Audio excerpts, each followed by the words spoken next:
What's up, everybody, and welcome to What's Trending on the Trend this week. I'm your host, Courtney Stewart, joined with my co-host. What's up, Derrial? What's up? I got my black excellent shirt on.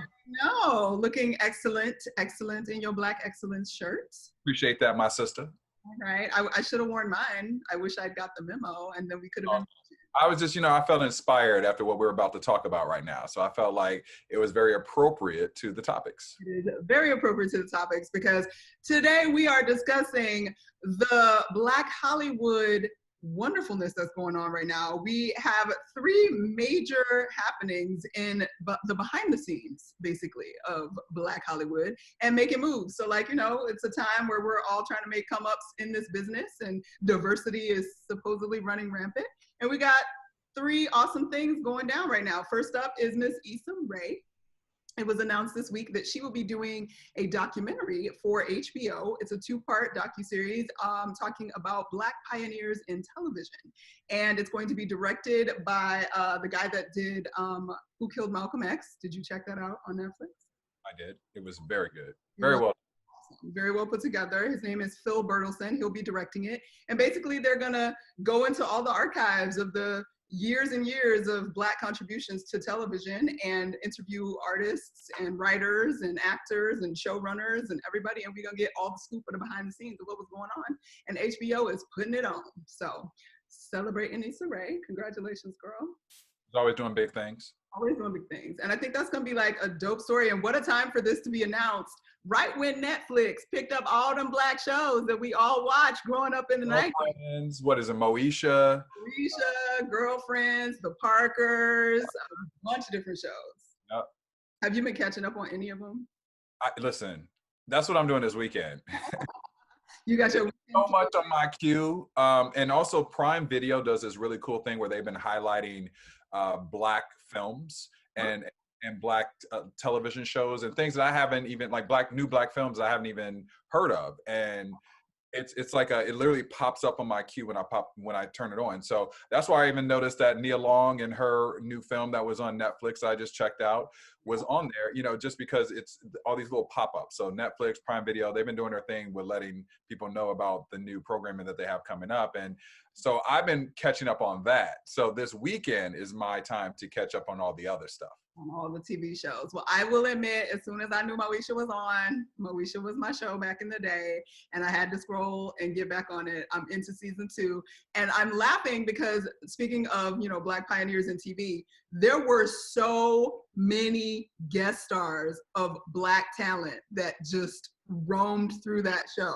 And you just brought up Nia Long. She was just on an episode I was watching. Bernie Mac, Jamie Foxx, there's just a plethora of Black talent that kind of floated through there that came out.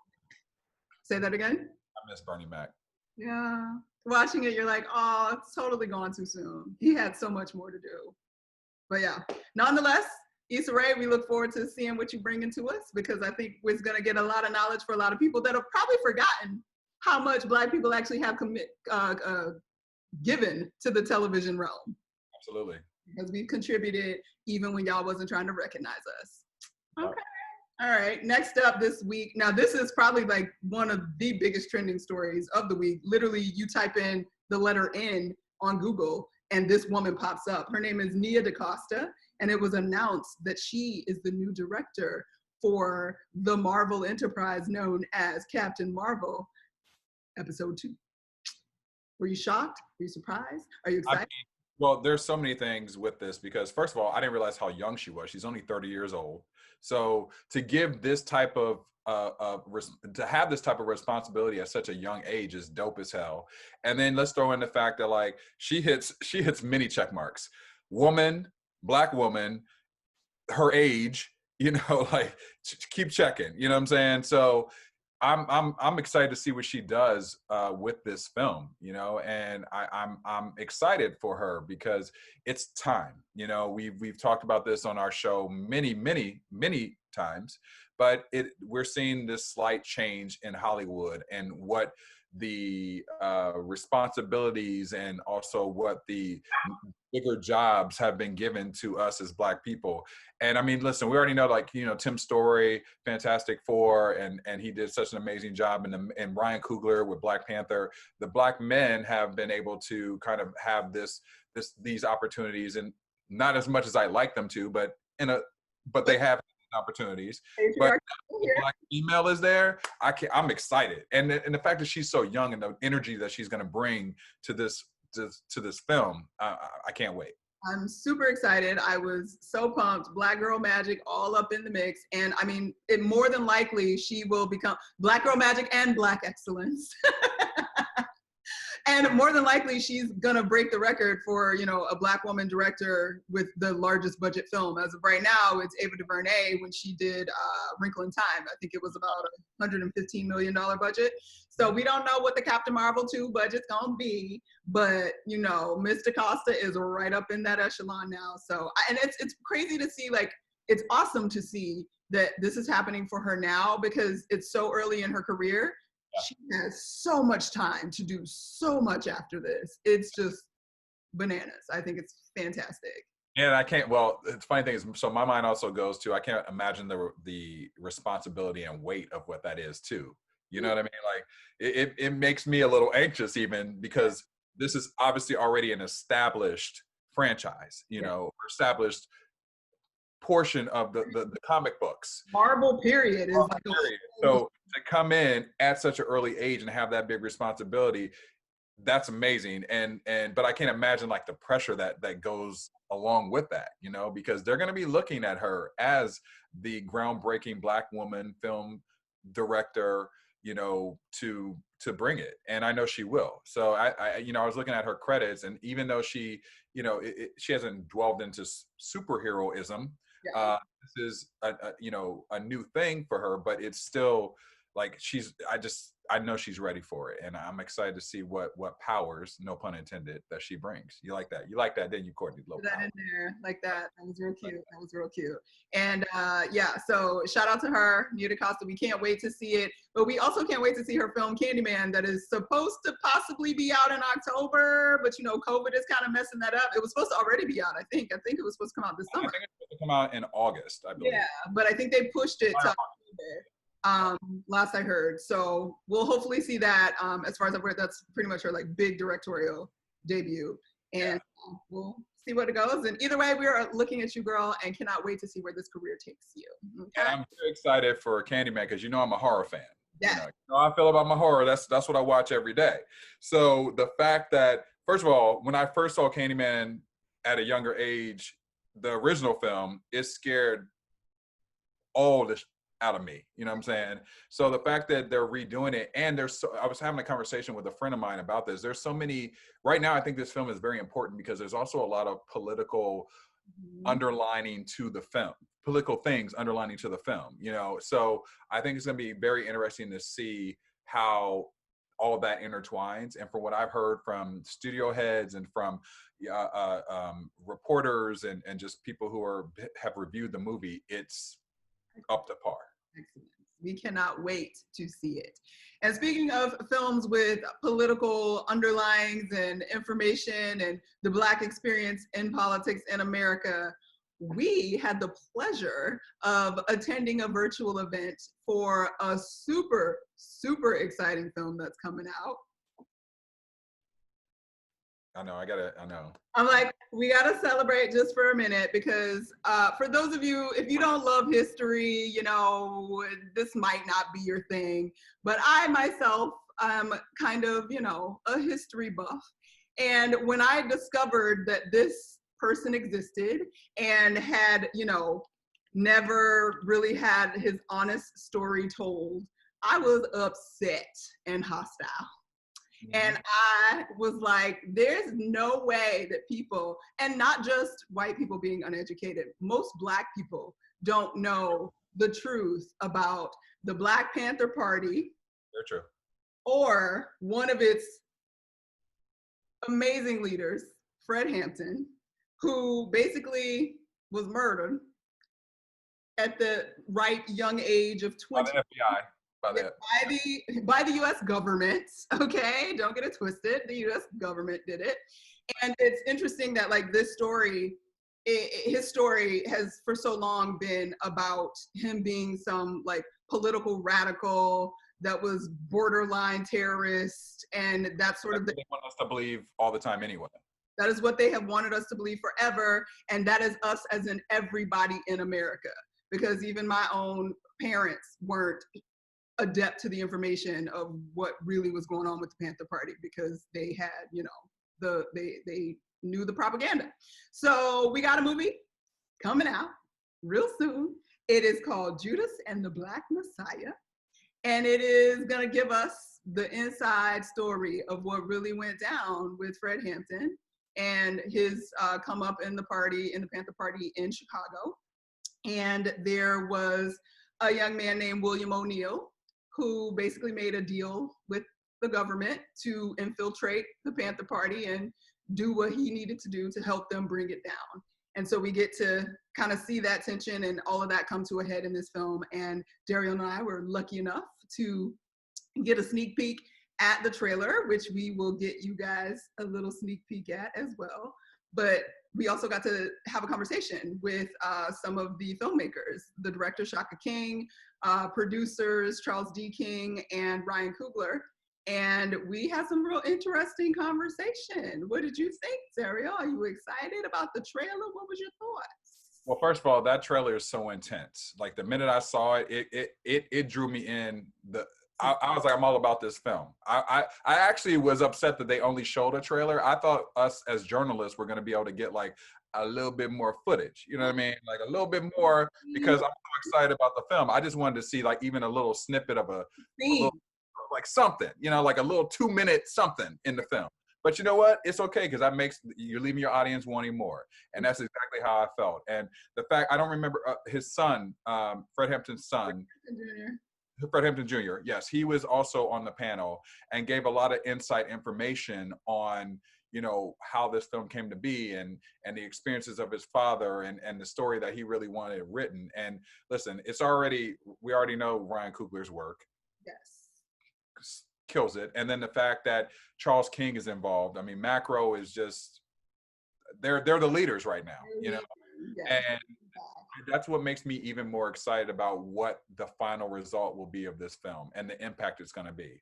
And you know, the all-star cast, and I think right now, especially where we're at as a culture and the narratives that are being told, I think it's such an important film. And I think that I think it's going to scare a lot of people, but also make a conversation happen and expand even more. Yeah. I think people need to be scared.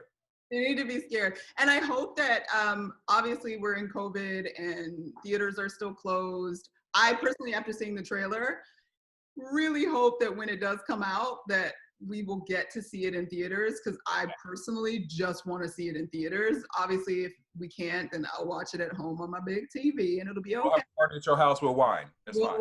We'll have a little small gathering of 2 or 3 people and watch it. But regardless, it looks amazing. The timing is impeccable, like with what's going on with the world, and to have this completed and ready to go, it's amazing. And I'm just so excited that this story is finally being told. And I actually think it might be, if enough people get to see it, which I hope they do, it might be a pivotal moment, just like not unlike when everybody had to watch George Floyd lose his life, that the concept of conspiracy and the government actually being a part of this systemic racism that has sort of perpetually kept us in this cycle of racism, that it might open some eyes to be like, oh my God, seriously? This is what, because people like don't really want to believe that the man is existing, because the man does exist. Like,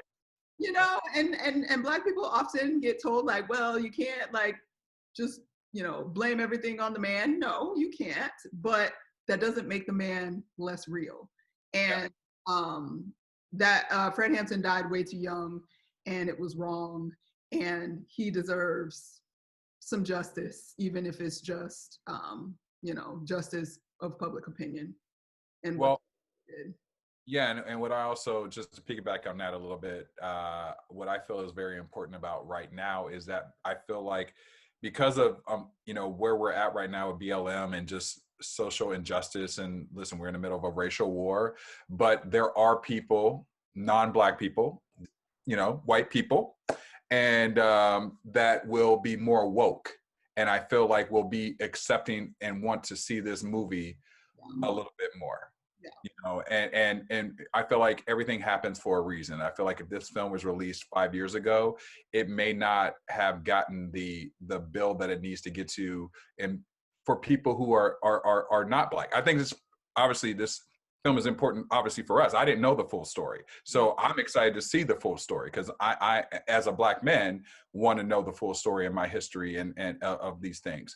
But I feel like white folks will look at this as well and be more accepting to watch this film versus years ago. Agreed, for sure. I hope so, anyway. I mean, I think the timing is impeccable. We're at a crossroads in society, and are we going to look at things, and specifically looking at our history and being honest about it. I think this film is a piece of art that is sort of putting in place like a moment. Yes, it'll be entertaining, but it is forcing us to look at where we've actually come from. Yes. A real honest glance. We've talked about this for a while about stories. There are so many recycled stories, and not that those stories should not be told, but this makes me hopeful also for the film industry, because that's why I love what Ryan and Charles and Fred Hampton Jr. are doing, because this is a story that is not a mainstream story. This isn't the glitz and glamour of a Black story. This is a real story that is a tragedy in all sense. But they're telling it, and I think timing is everything, and I think this is the time for that story to be out there. Yeah. So Daniel Kaluuya looks like he is giving the performance of a lifetime, and my husband, Lakeith Stanfield, is also in the film. Unfortunately, he plays the Judas, but listen, take the role. He'll deliver. Yes, he's a remarkable performer and actor, so I'm sure they both do remarkable jobs. Can't wait to see it. You guys definitely check out the trailer, and hopefully we will have some tickets to a theater one day sooner than later, because it's all the end of the year. COVID friendly. COVID friendly. How can we make it? Oh, we need it at the drive-in. Hey, that's a good idea. At the drive-in. That's a great idea, actually. Yeah. Yes. I don't know who does that, but whoever. Putting out in the universe, somebody will hear us and watch our show, and it'll be out there. Or we'll contact, we know Charles. We'll contact Charles and say, put that in.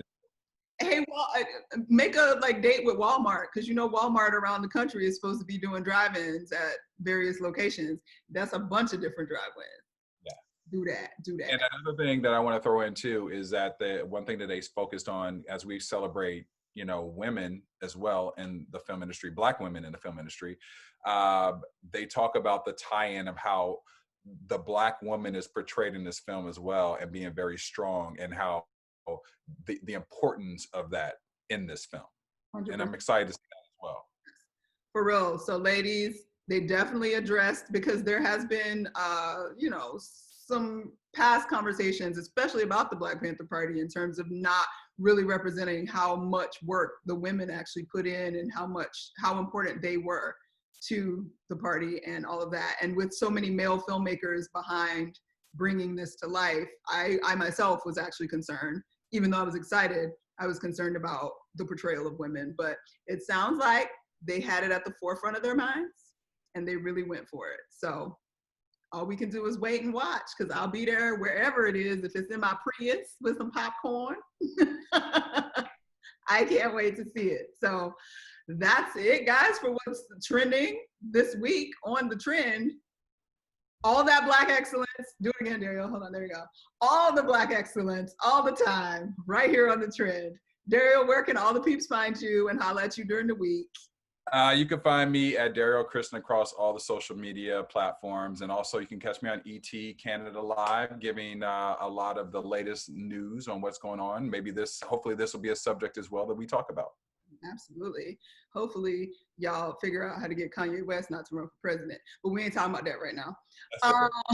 That's another 2-hour conversation. That's another conversation. But you can find me everywhere, all over the social medias at Stewart Starlet. And make sure you follow us at @WeAre_the_trend on Instagram. Catch all these videos. We got some interviews coming up with some fun people that you guys are going to need to check out. And until next time, peace out. We out.